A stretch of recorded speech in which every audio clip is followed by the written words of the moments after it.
Buenos días, bienvenidos, bienvenidas a un programa más de Praxis TV, programa de la Escuela de Filosofía de la Universidad Nacional de Costa Rica.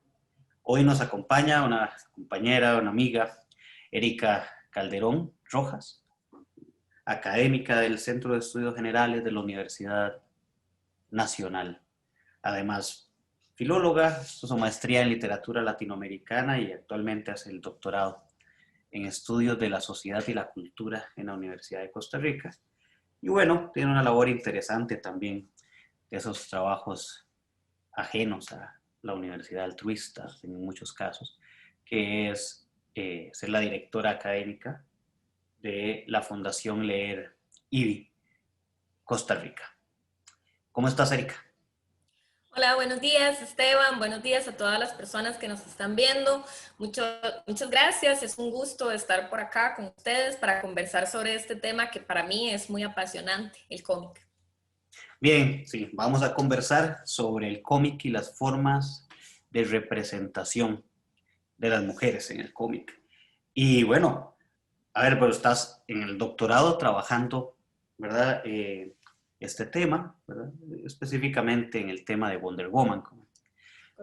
Ahí lo estaremos, ahora nos contarás un poco, ¿verdad? Pero bueno, ¿por qué estudiar las formas de representación? ¿Y por qué el cómic? Bien, en principio quiero recordar que el cómic es un discurso que surge específicamente para un público adulto. Actualmente se han involucrado mucho la juventud y la niñez, pero el foco principal siempre ha sido un público adulto y principalmente masculino, de cierta clase social, ¿verdad? Que tiene acceso a la compra de estos tirajes y posteriormente acceso a el cine. ¿Por qué estudiar la representación y por qué la representación de las mujeres? Bueno, recordemos que representar viene del latín representatio, que es hacer presente algo con figuras o con palabras. Por lo tanto, puede tratarse de la idea o la imagen que sustituye a la realidad. Y el cómic precisamente es esto. El cómic es una versión más de una forma de realidad, de un contexto, de un ideal esperado. Por lo tanto, todo el discurso que se plantea en el cómic está permeado por una situación ideológica.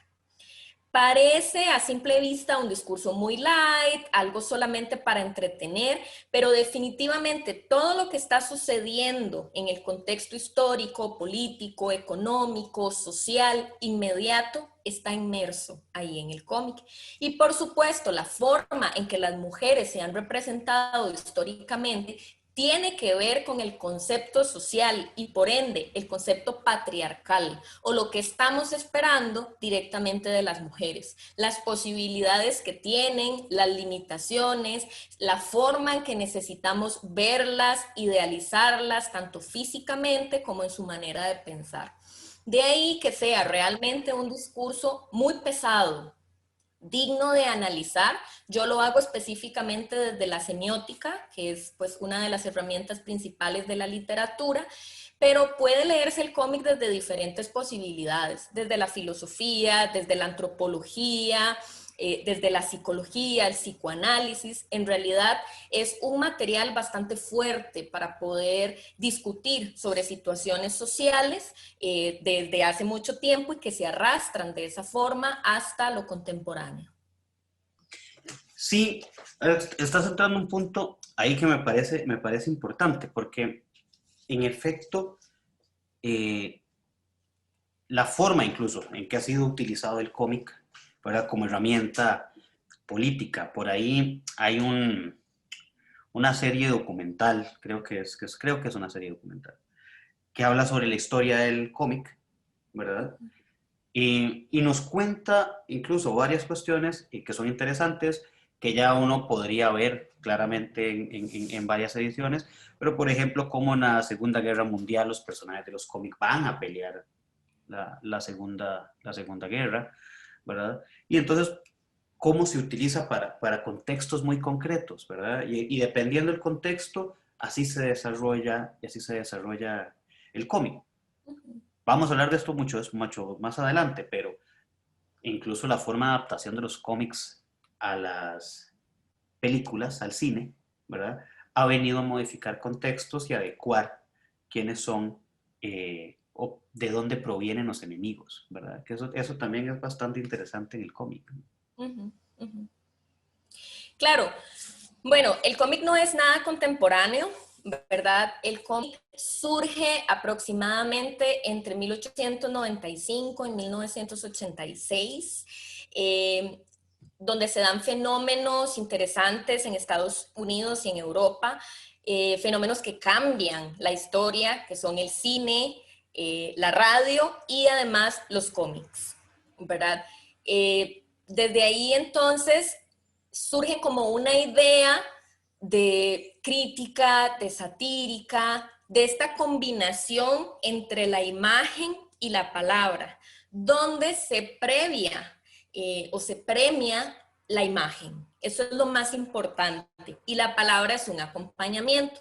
En principio, esto era porque querían reducir el esfuerzo del público de leer. Y además, no todos los públicos adultos en ese momento tenían acceso a la educación formal, a leer y a escribir.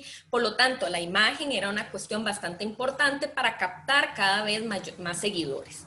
Sin embargo, con el paso del tiempo, esta propuesta empieza a dar ese paso a diferentes temas muy políticos y utilizados desde el status quo para poder verter toda su ideología sobre una población de una forma bastante velada, ¿verdad? Pues no te están diciendo directamente estos son los enemigos, esto es lo que esperamos, así deben ser las mujeres, así deben ser los hombres, pero a través de este bombardeo de imágenes y este bombardeo de personajes, intrínsecamente es lo que te quieren dar a entender y lo que quieren que conozcas, ¿verdad? Entonces, esto sí es muy importante de poder analizar. Y específicamente sobre el personaje que yo trabajo, que ya lo mencionaste, Wonder Woman, si bien ella no es como el único o el primero de los personajes, ha sido uno de los más fuertes.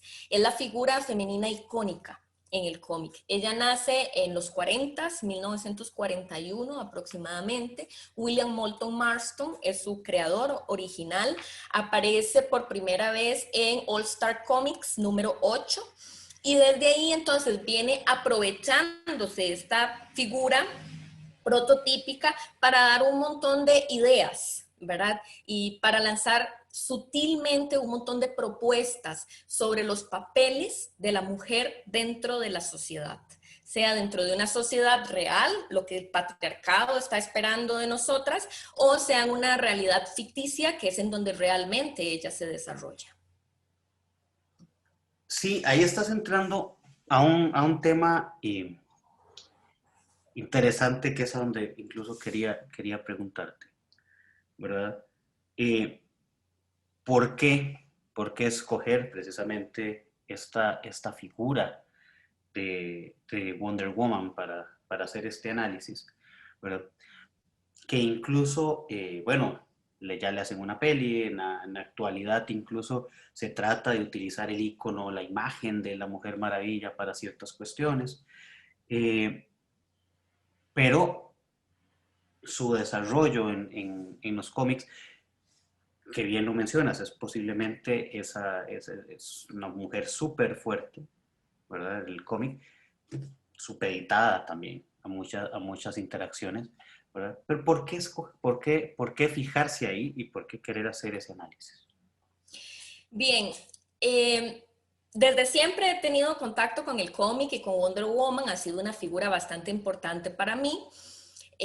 No solo últimamente que estoy ya pues inmersa completamente en este estudio por la cuestión del doctorado, y me he dado cuenta que hay mucha tergiversación con respecto a Wonder Woman. Por ejemplo, he visto varios estudios desde la propuesta de género que dicen, bueno, la plantean como una figura feminista. Wonder Woman es la ruptura de todos los estándares patriarcales dentro del cómic. Y desde mi lectura, esto no es verdad. Por el contrario, históricamente Wonder Woman ha estado permeada por las ideas patriarcales y ha representado muchísimas de ellas.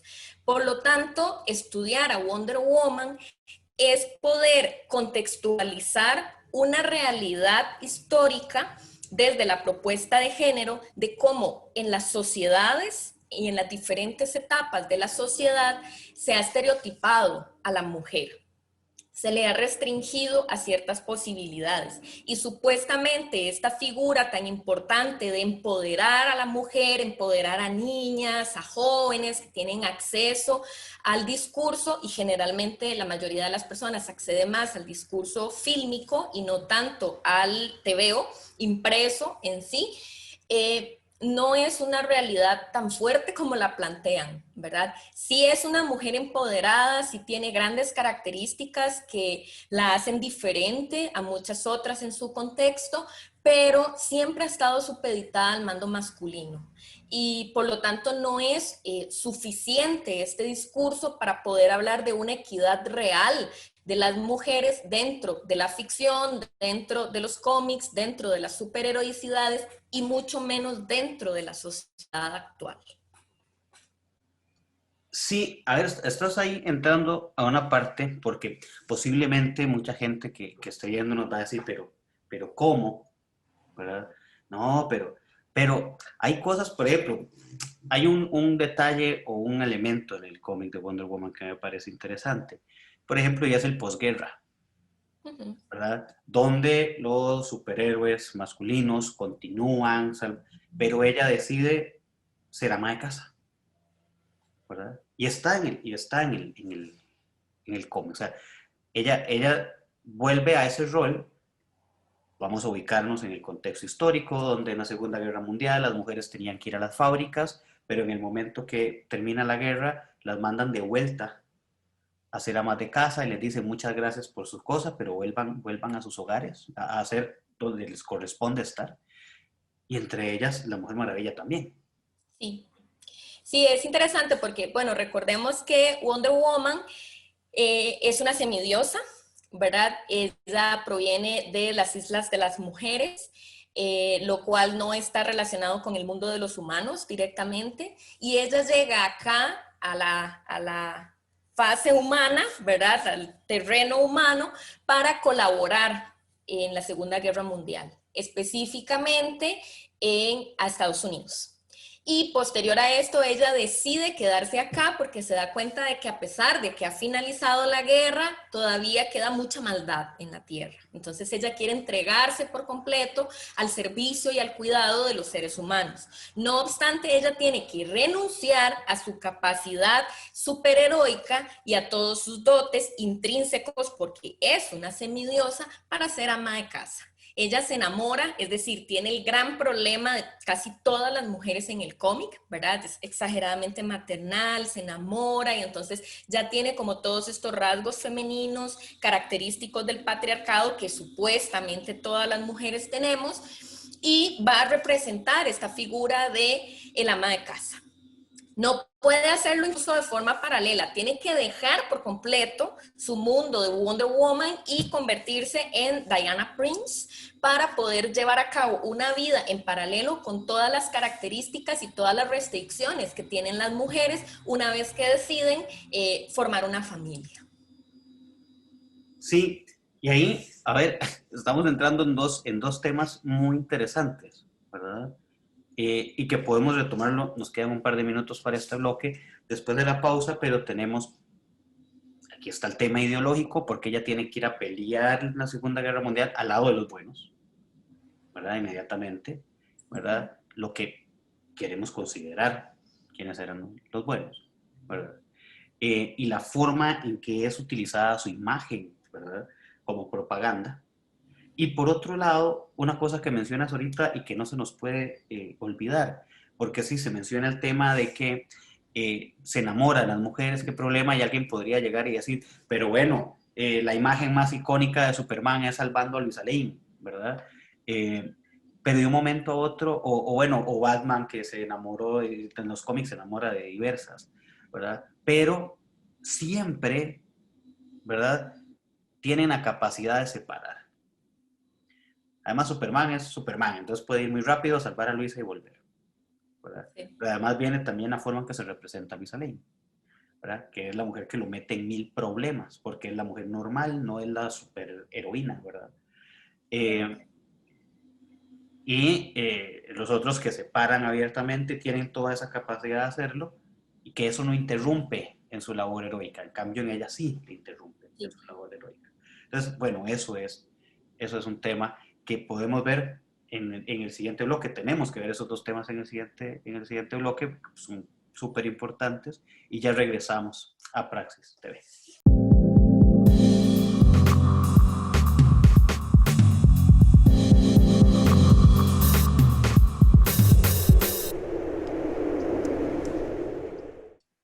Bienvenidos, bienvenidas de nuevo a Praxis TV, programa de la Escuela de Filosofía de la Universidad Nacional de Costa Rica. Y continuamos conversando con Erika Calderón Rojas, ¿no?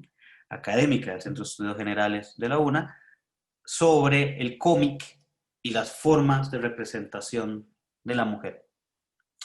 Erika, terminábamos la sección anterior haciendo mención a dos elementos muy importantes en el histórico. El tema de la propaganda, cómo se utiliza, ¿verdad?, la figura de Wonder Woman, ¿verdad?, como propaganda nacionalista, ¿no? Basta con ver el traje, ¿verdad?, que utiliza. Su participación en la guerra, ¿verdad? Incluso hay un momento en que Hipólita, con toda su sabiduría, le dice que tiene que ir, que el país de la democracia y de la justicia la necesita, ¿verdad? Lo que inmediatamente nos dice que en la sabiduría Hipólita sabe quiénes son los buenos. Y también en ese tema de estos roles que se le asignan a las mujeres y cómo interfiere su emotividad en su heroicidad, en su profesión. Entonces, bueno, veamos eso, empecemos por ahí, tenemos un bloque cargadito para conversar estos temas. Claro, vamos a empezar por el tema de la representación iconográfica, representación icónica con respecto a la guerra. Sí, como ya mencionamos en el bloque anterior, entonces Wonder Woman no es humana, es una semidiosa, ya viene de las Islas de las Mujeres, mujeres guerreras, y ella decide venir a donde vivimos los seres humanos, a esta parte del mundo, ¿no?, del planeta, para colaborar con la guerra. No es solamente ella la que ha sido utilizada dentro del cómic como una figura pro Estados Unidos, ¿verdad? Pro libertad estadounidense, tenemos muchísimas otras, pues Superman lo es, ¿verdad? El mismo Capitán América, aunque es de la acera del frente, ¿no? De la otra compañía fuerte en competencia con DC, que es a donde pertenece Wonder Woman. Y de alguna manera toda la representación de ella con respecto al tema de la libertad y de la bondad estadounidense. Al ser ella una mujer buena, al tener todos estos sentimientos de paz, de equidad, de bienestar para los seres humanos, eso es lo que supuestamente está representando Estados Unidos. No podemos negar que el cómic es un producto estadounidense, ¿verdad? Definitivamente es ahí donde surge, ¿no? Se le debe al magnate periodístico William Randolph Hearst el inicio de los primeros cómics. Entonces, Estados Unidos ha utilizado históricamente al cómic como un discurso ideológico. Y en este caso, por supuesto, ella también.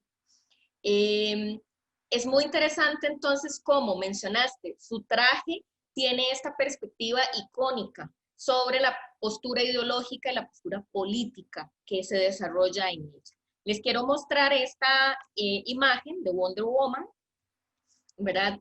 Este es pues uno de los más representativos porque como ustedes pueden ver ahí, bueno, es la portada de All Stars cómic número 8, que es donde ella aparece, pueden ver la forma en la que está vestida. Originalmente ella utilizaba un short muy corto, es después cuando la pasan a una falda, ¿verdad? Y ustedes pueden ver en su corsé hay un águila calva, pues el símbolo estadounidense. Sus shorts son las estrellitas estadounidenses que están dentro de la bandera. Vean la bandera de fondo, Estados Unidos, el águila que ella tiene a la par, las estrellas de la libertad, ¿verdad? Todas estas figuras tan estadounidenses. Entonces es muy interesante cómo definitivamente se le va a utilizar como un ícono de libertad, de bondad, de justicia, siempre vinculada a esa ideología. Y ahora, ya que nos metimos en la cuestión del traje, el traje juega dos roles ahí importantes. Por un lado, ya todo esto que mencioné, ¿verdad? De sus íconos ideológicos, y por otra parte, toda la cuestión de roles de género que hay inmersa en ella, ¿verdad? Vean su esbeltez, vean la figura física, sus senos son grandes, son muy llamativos, su traje los muestra de una manera bastante clara, su cintura, sus piernas, además hay siempre un gusto muy particular por mostrar su trasero, ¿verdad? Su parte posterior de las piernas, etcétera. Entonces, también podemos ver cómo esta cuestión, bueno, no sé si los soldados van tan vestidos a la guerra porque ella va de esta otra forma. Lo justifican diciendo que es más cómodo para ella, para moverse, para correr. Vamos, no creo que sea necesario. Además de que, si lo pueden ver, usa botas con tacones. Entonces, desde ahí ya empieza a permearse toda la cuestión de los roles de género. Vean la belleza de su cara, su cabello, su sonrisa, perfectamente maquillada, ¿verdad? Sus uñas son perfectas, etcétera, etcétera. Entonces, ya desde ahí, toda esta cuestión de los roles femeninos está completamente marcada. Y esto nos lleva a la segunda parte importante que mencionaste, ¿verdad? Ella, aunque sea una superheroína, no deja de lado nunca todas estas características tan femeninas, y aunque lo marco con unas comillas porque no quiero decir que así sean, es lo que tradicionalmente se ha instaurado, ¿verdad? Y dentro de esta propuesta no deja nunca de ser una mujer, de tener estos rasgos femeninos, y por lo tanto comete el grave error de las superheroínas, que es enamorarse. Entonces, al enamorarse, ya influyen todos los sentimientos, su perspectiva del mundo cambia, se desconcentra, está en otro mundo, ¿verdad? Con corazoncitos y toda la felicidad, bailemos, comamos helado, démonos las manos, y necesita de alguien que la devuelva al camino original. Concéntrate, viniste a salvar al mundo. Entonces, enamorate y luego dedícate a esto, pero de momento, concéntrate acá. De ahí que ella siempre tenga que estar supeditada al mando masculino para poder cumplir sus labores sin desconcentrarse y sin irse hacia los otros rumbos femeninos que su genética, digamos, le marca. Sí, ahí me acuerdo de una cosa, ahora que hablabas de esto, de otro momento en que conversamos, de la famosa frase esta de William Moulton Marston respecto al vestuario de la Mujer Maravilla. Sí, y William Moulton Marston, quien fue su creador, dijo, entre menos ropa, más audiencia, ¿verdad? Entonces, ya desde ahí podemos ver cómo Wonder Woman se constituye en un ícono no solo de superheroicidad, sino para captar la atención de un público específico. El público masculino tiene que fijarse en eso, porque recordemos que el cómic es una industria comercial, es un producto de venta capitalizado. Por lo tanto, a mayor cantidad de audiencia se llega con esta figura, ¿verdad? Exótica, bellísima, muy estilizada, y entonces las ventas automáticamente suben. Y además, al estar involucrando a una mujer, no en el rol tradicional de esa la que tienen que rescatar, sino la que colabora con el grupo para rescatar, entonces también estamos captando a un público femenino al que le llame la atención todo esto, sin dejar nunca de lado toda la cuestión, como ya les he mencionado, de los rasgos patriarcales. Sí, ahí a partir de esto hay un tema que ahí veo interesante, ¿no? Y es esta forma, ¿verdad?, en que se construye al personaje femenino en el cómic, ¿verdad?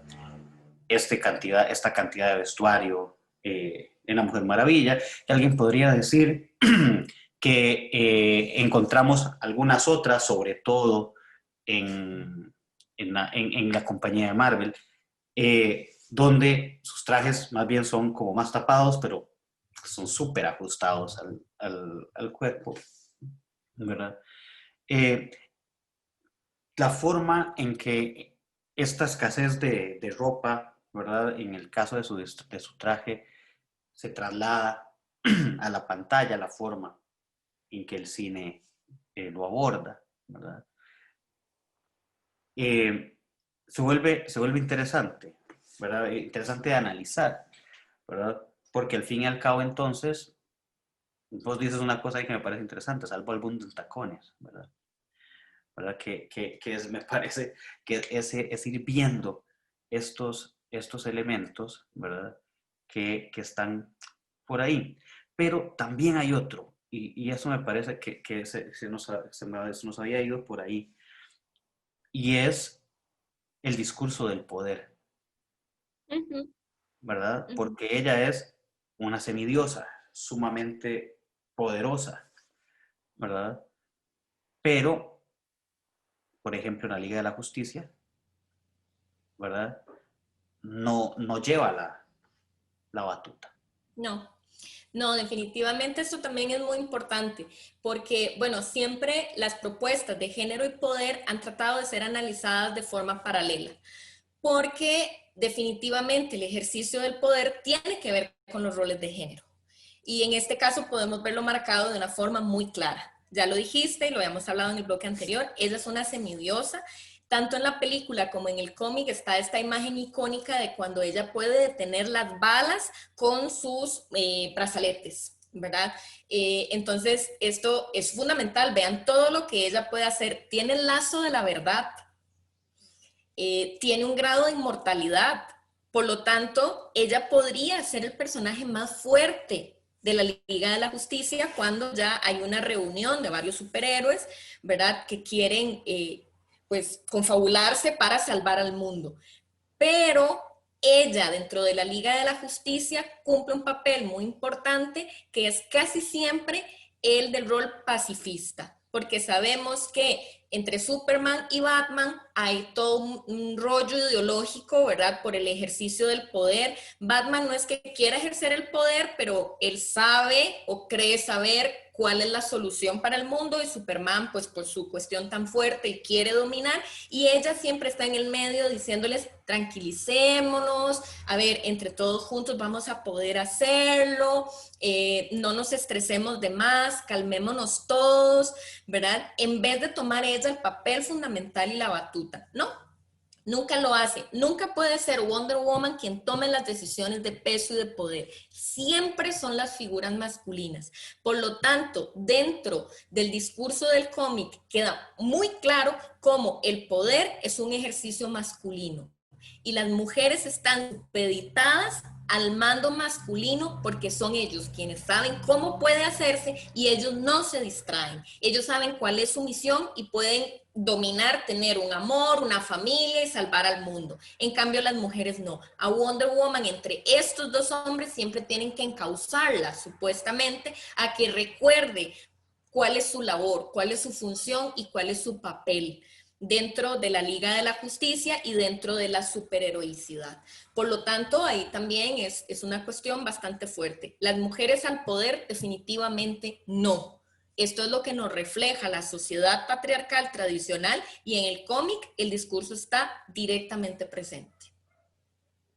Sí, ese tema a mí me parece interesante porque normalmente, otra vez, se suele asociar, ¿verdad? Este poderío de la Mujer Maravilla, este quererlo asociar a una reivindicación y demás. Eh, a ver, pero incluso en otros momentos, hasta en otros espacios, hasta de mofa, incluso de los que se quieren construir respecto a los ponen como a Batman y Superman hasta peleando por el amor de la Mujer Maravilla, ¿verdad? Que son otro elemento. Incluso se me viene aquella frase, por ejemplo, cuando se junta Superman y la Mujer Maravilla, y aquella frase que decía, detrás de cada gran hombre hay una gran mujer. O sea, y entonces ahí está ella, atrás. Claro. Es casi como la primera dama de la Liga de la Justicia. Correcto, correcto. Ella es como la figura hermosa que representa, ¿verdad? Toda esta equidad y todo este equilibrio en la Liga de la Justicia. Y siempre cuando vemos las portadas, van a salir ellos siempre de primero, después ella y vienen otros atrás que son masculinos. Pero ahí se representa entonces muy bien cuál es la situación. Incluso el hecho de que por tanto tiempo dentro de la Liga de la Justicia solamente hubiese una figura femenina frente a 5 masculinas, ¿verdad? Con el paso del tiempo se agrega otra, dependiente completamente de su hermano, ¿verdad? Pero sí, sí es muy interesante cómo todo lo que tiene que ver con el poder para la mujer está disminuido. Y ahora me acabo de acordar de un dato muy curioso que sucede en uno de los cómics, y esto no está dentro de las películas, pero sí dentro de una de las series animadas, y es que, no sé si recuerdan que a la Mujer Maravilla en algún momento se le otorga un avión invisible y ella lo pierde, ¿verdad? Entonces, pues ella se desconcentra y no se acuerda ni siquiera dónde está el avión invisible. Y pasa varios tiempos, ¿verdad? En el que ella lo está buscando y al final Batman es como, no puede ser otra vez, ¿verdad? O sea, ¿cómo puedes estar perdiendo todas estas cosas?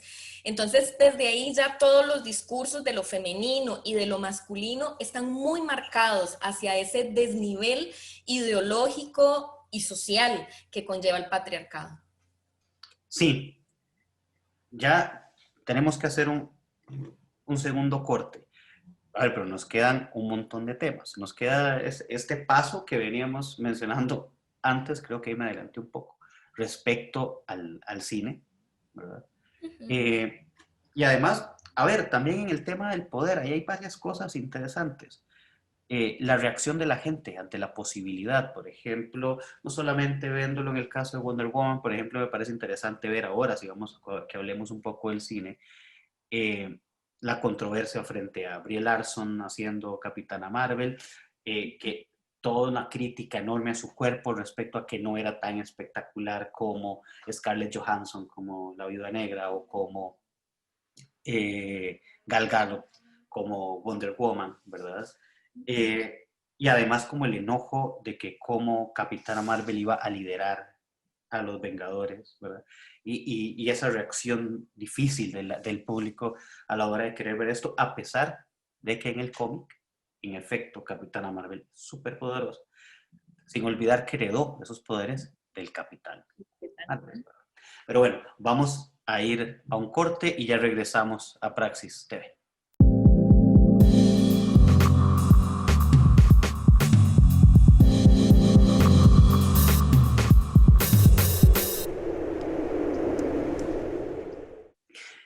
Bienvenidos, bienvenidos de nuevo a Praxis TV.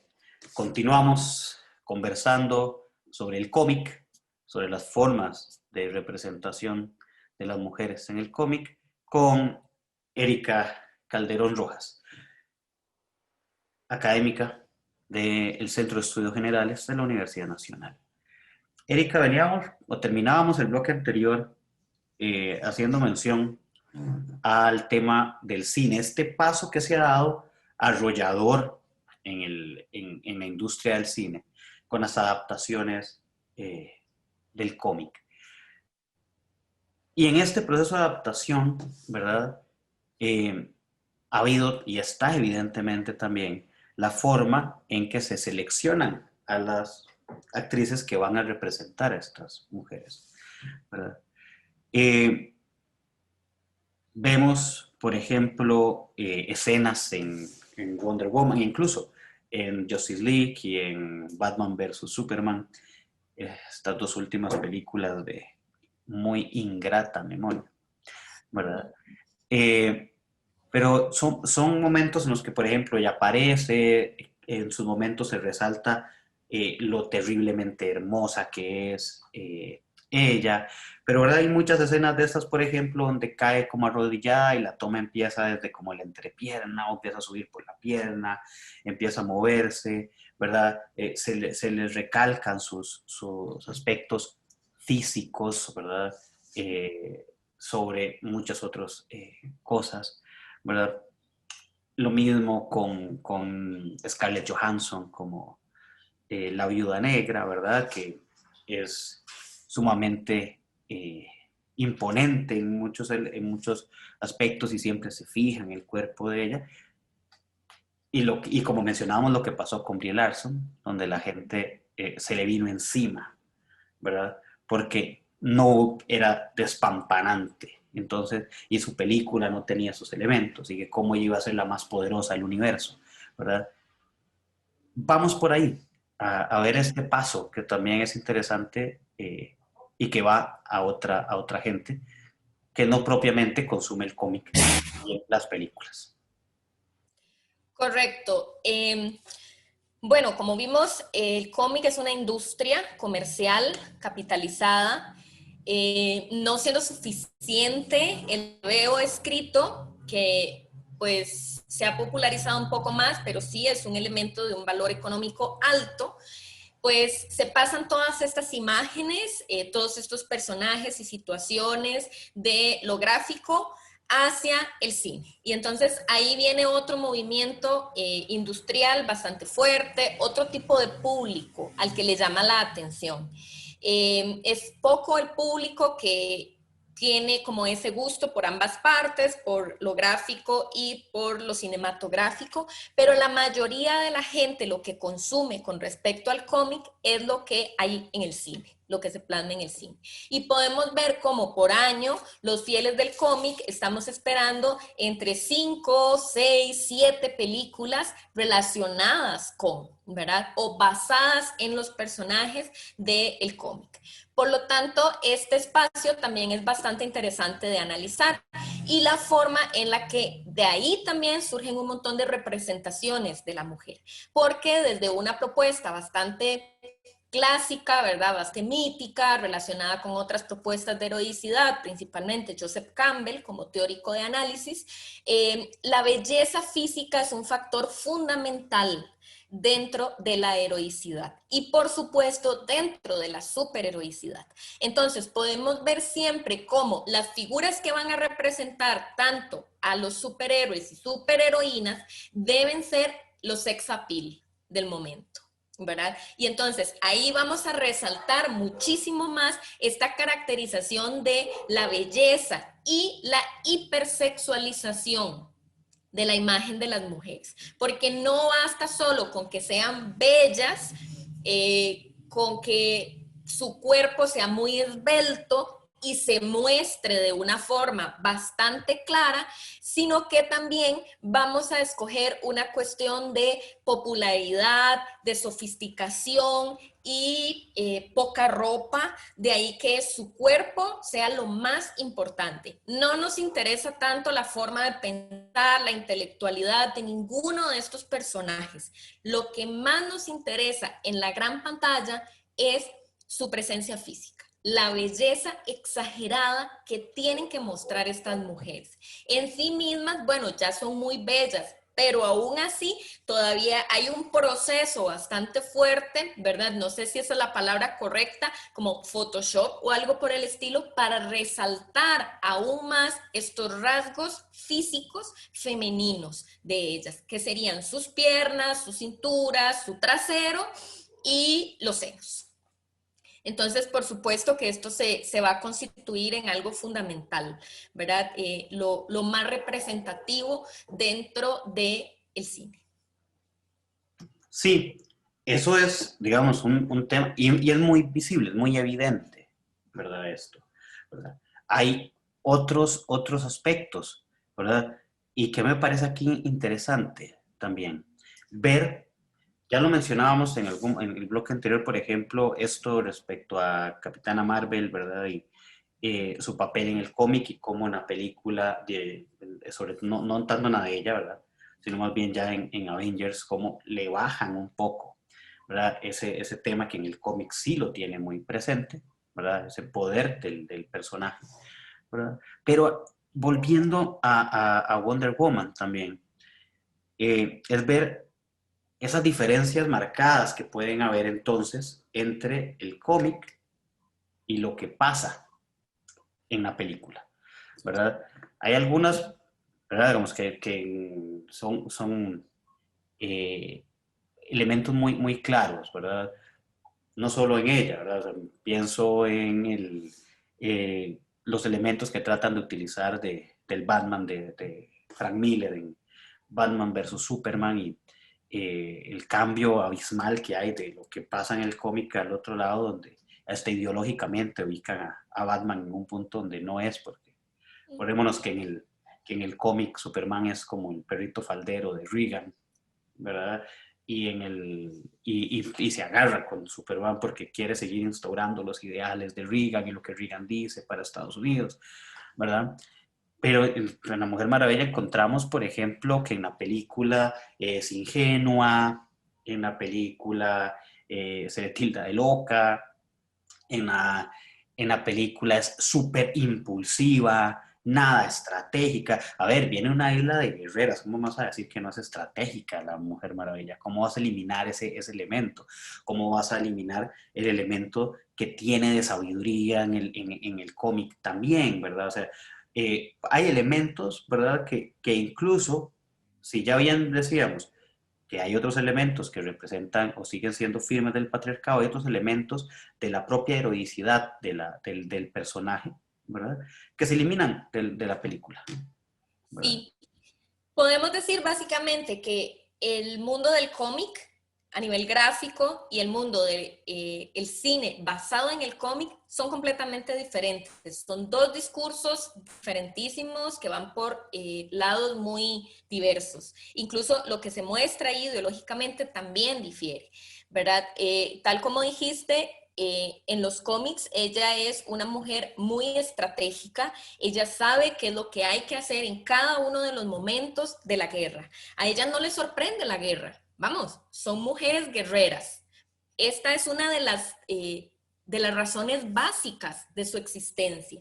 Mientras que en la película, esta última, ¿verdad? Digamos que eso no debió pasar, pero bueno, en esa última película, ella no sabe nada sobre la guerra, no comprende qué es lo que está pasando, no entiende por qué la gente está herida, no entiende por qué hay barricadas, ¿verdad? Y a ella le dicen, hay que tener mucho cuidado por aquí y se tira como si nada. Y todo el mundo dice, no, ¿qué estás haciendo? Vení. Y ese grupo de hombres que tienen que respaldarla todo el tiempo, enseñarle y mostrarle qué es lo que tiene que hacer.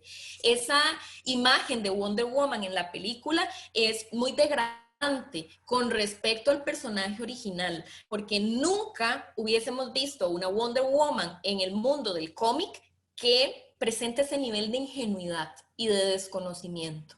Para nada. En cambio, en esa película, todo lo que vemos es casi como a una niña descubriendo un nuevo mundo y que lo hace todo por impulso y todo por amor, ¿verdad? Incluso casi la necedad de ella de decir, ese es Ares, Ares es el culpable de la guerra, yo voy a enfrentarme a Ares, ¿verdad? Y todos estos hombres diciéndole, no, mira, no es Ares, no, esto es una cuestión política, esto es algo más grande, ¿verdad? Entonces es muy desestimulante en realidad ver cómo, si bien ya todos esos roles patriarcales existían, todas estas diferencias en el poder, cómo en el cine eso se lleva a un nivel más alto. Y también lo que mencionabas, lo de Capitana Marvel, ¿verdad? Definitivamente en el mundo del cómic, ella es uno de los personajes más poderosos de Marvel. Y pues llegan a hacer la película y para la gente es un shock impresionante, casi imposible, ¿verdad?, de sostener el hecho de que ella pueda tomar el martillo de Thor. sin ningún problema, ¿verdad? Que todos lo intenten y nadie pueda y ella nada más hace así y el martillo está en sus manos. Que ella sea la que lidera, que ella sea la más fuerte. Esto es imposible, hasta el punto de que en esa última película pues le tienen que dar el grado máximo de poder a Iron Man y quitárselo a ella.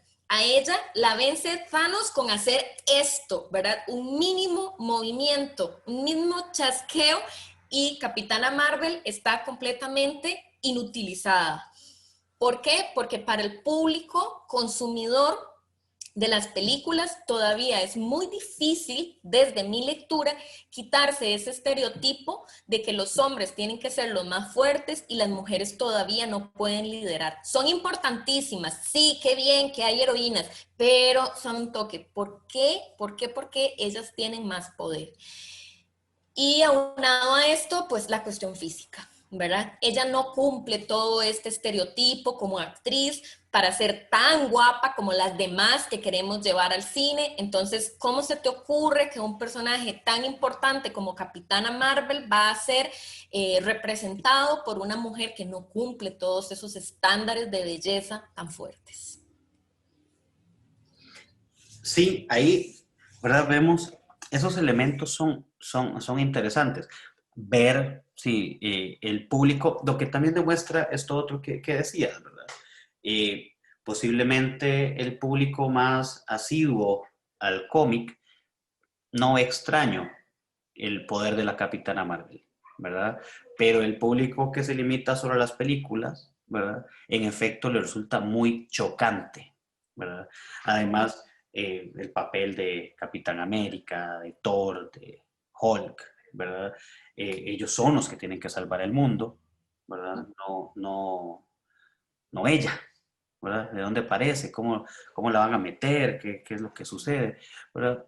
Se armó un boom en redes, ¿verdad? Respecto a todas las críticas que le quieren hacer al personaje que ella representa, ¿verdad? Y a la actriz misma. Claro, aquí hay un detalle interesante, ¿verdad? No nos podemos ir hasta allá porque no tenemos tiempo suficiente y eso no es nuestro tema, pero algo muy curioso es que al público no le gustan los cambios o las modificaciones que se hagan, principalmente en cuanto a los personajes femeninos. Siempre hay una crítica muy radical en cuanto a mantener y sostener la cuestión ideológica, caucásica, de belleza en un personaje femenino, en contraposición con los hombres, porque si bien también tienen que representar estereotipos de belleza muy fuertes, para nadie fue un shock tan grande que Aquaman no se pareciera al original, pero para la gente sí es un shock muy grande, ¿verdad? Que Capitana Marvel no sea tan hermosa como la estaban esperando. Entonces, hay definitivamente una representación de roles de género muy fuerte que la sociedad todavía tiene intrínseca. Y esto no es una cuestión solo del público masculino, es una cuestión del público en general. El público femenino también, ¿verdad? Reclama mucho estos elementos dentro del cómic a nivel visual, principalmente cinematográfico. Sí, no, y aquí también caes en un punto que, por supuesto, es otro tema y nos llevaría otro programa, ¿verdad? Porque es todo el tema este de la inclusión de minorías en el cómic, Correcto. que es todo un tema grande, que incluso como la gente ha tomado, y eso es toda una discusión, ¿verdad? O sea, que el Capitán América ahora sea negro. Entonces es como, no, ¿cómo se te ocurre? Pero a la vez hay otro público que dice, sí, claro, ahora sí nos quieren incluir, ¿verdad? O sea, ¿verdad? Viene esto, el Spider-Man latino, la Thor mujer, los personajes gays o lesbianas, o sea, todo eso es un tema enorme que tiene un montón de discusión, desde cómo la industria del cómic se apropia de los discursos de las minorías para vender, ¿verdad? Hasta la gente que no quiere ese tipo de cosas porque le están echando a perder sus personajes, ¿verdad? Claro. Pero bueno, para ir cerrando, ya nos quedan unos minutos, quisiera que nos hablaras un poco sobre este camino de investigación que has hecho en tu grado sobre este personaje de Wonder Woman. Bien, muchos ya lo hemos mencionado, pero posiblemente queden algunos elementos ahí que sean importantes o que quisieras rescatar, ¿verdad? De este proceso, de todo este proceso de investigación, incluso el por qué querer investigar esto por vos, ¿verdad? Que también, ¿qué te lleva a buscar esto? Claro, como mencioné ya, el cómic pues es una de mis grandes aficiones, esto me gusta muchísimo. Me he topado mucho con personas que dicen que el cómic no es algo formal, ¿verdad? Sino que es más bien un tipo de diversión que pertenece a un público exclusivo, personas jóvenes, niños, geeks, ¿verdad? Pero lo que he descubierto en todo este proceso, que todavía estoy en él, ¿verdad? No he finalizado, no voy ni por la mitad siquiera, es que definitivamente todos los discursos que nos lanzan de manera cotidiana deben ser analizados desde una perspectiva bastante crítica. Hay mucho que ver detrás de los cómics. No es un discurso light, para nada, es un discurso muy pesado. Y a través de Wonder Woman podemos ver un montón de cambios que han habido históricamente, culturalmente, socialmente, cómo se han dado modificaciones en su traje y en algunas de sus características. Claro está en el cómic impreso, porque la sociedad, el contexto histórico lo requiere, pero todavía sigue sosteniéndose toda una línea donde el tema de empoderamiento de las mujeres todavía está muy en desarrollo, todavía le falta muchísimo a este proceso. Entonces, pues en general me ha parecido un proceso de investigación muy interesante, rico, muy rico, y yo creo que también una posibilidad más, ¿no? Abrir la posibilidad a diferentes discursos que no se consideran tradicionalmente formales dentro de la academia para poder discutir las necesidades actuales que tenemos como seres humanos. Perfecto. Erika, muchísimas gracias por acompañarnos hoy, por conversar de este tema que yo sé que al final a mucha gente le llama la atención. Es cierto, hay un grupo de gente que cree que el cómic todavía lo ven de esa manera, ¿verdad? Pero a ver, no podemos obviar los discursos que hay en todo esto, ¿verdad? El poder del cine en el discurso, la propaganda, ¿verdad? Y estas otras formas de representación. A veces se piensa nada más que es analizar las formas de propaganda, con eso es ese es el punto, pero hay otro montón de elementos derivados, ¿verdad? Que son importantes, así como lo encontramos en la música, así como lo encontramos en la televisión, ¿verdad? Y el cómic siendo una de estas otras Claro. formas de comunicación, ¿verdad? Al fin y al cabo. Por supuesto, por eso, bueno, agradezco muchísimo el espacio y en general a las personas que nos estén viendo. No es una cuestión como de dejar de tener el gusto por el cómic o, ¿verdad?, de empezar a verlo como una cuestión negativa, sino más bien convertirnos en lectoras y lectores críticos con respecto a lo que nos quieren decir y más bien desestructurar y desestabilizar todas esas concepciones creadas a partir de una lectura guiada y una lectura más específica sobre todos estos discursos. Claro, súper importante esto que señalas, ¿verdad? Bueno, Erika, muchísimas gracias. Muchísimas gracias a todas las personas que nos estén viendo. Esto fue Praxis TV, programa de la Escuela de Filosofía de la Universidad Nacional de Costa Rica. Hasta la próxima.